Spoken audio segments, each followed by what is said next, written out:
ไหมข้าว่าก็ดีนะเรียกลูกของเราออกมาสิกินป่าน้ำเมย์ยังกระซ่วมเลยจันทโคลบออกมาหาพ่อหน่อย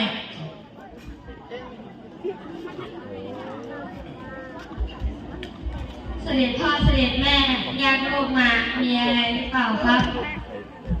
ลูกก็โตพอจะไปเรียนได้แล้วพ่อจะให้ลูกไปเรียนกับพระฤาษีพ่อจะเตรียมข้าวของและทหารให้เจ้า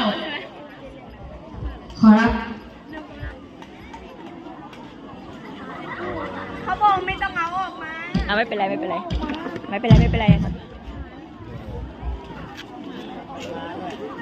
ร้านเอามาออกร้านเอามาทายกเอาได้หมดทำอะไรก็ได้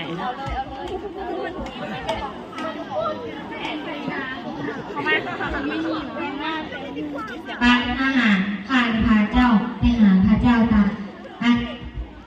หลังจากเตรียมของเสร็จสิ้นจันทโคแล้วก็ออกเดินทางไปหาพระฤาษีในป่า